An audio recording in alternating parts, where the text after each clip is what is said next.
ថ្ងៃទី11ព្រួយអស់សងខឹមអើយធ្លាប់តែ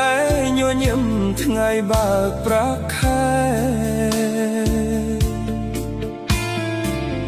30-40ឆ្នាំចាំមិនភ្លេចទេតែថ្ងៃនេះខ្ញុំព្រួយឥតលហើយដាច់ប្រាក់ខែនៅសល់តែកាត់ខ្លួនកាន់តែចាស់ខ្វះមុខខ្វះក្រោយអើយកុំឡើងចុះសោយគ្រួសារខ្វះខាតសង្ឃឹមប្រាក់ខែកាត់ច្រើនអាណែក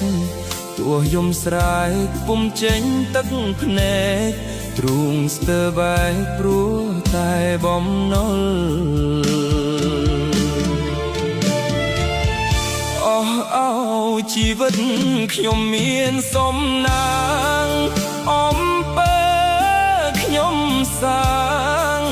វត្តសំណាងបានផ្ដល់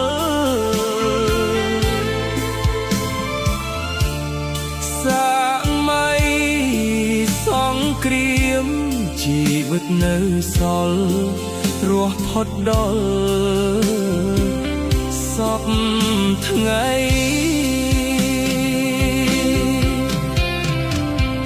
ទឹកចិត្តស្មោះស្ម័គ្រជាក់មិនបែកបាយអើយស្មោះមិនបដូរទេស្រឡាញ់លោកស្រីប្រាក់វាវិតសូមលោកអភ័យកាត់តិចតួចទុកជាកំไรនឹកស្នាដៃដែលខំតស៊ូ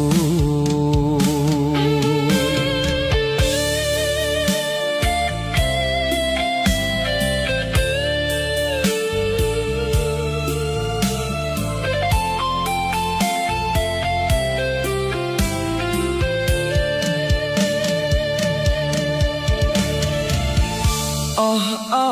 ជីវិតខ្ញុំមានសំណាងអំពើខ្ញុំសាងភពសំណាងបានផ្ដល់សាម័យសង្គ្រាមជីវិតនៅសល់រស់ផុតដល់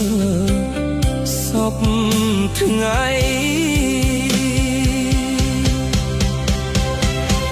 ទឹកចិត្តស្មោះស្ម័គ្រជាក់មិនបែកបាយអើយស្មោះមិនបដូរទេស្រឡាញ់លោកស្រីប្រាក់វាវិតសូមលោកអភ័យកាត់តិចតួចទុកជាកំไรនឹកស្នាដៃដែលខំ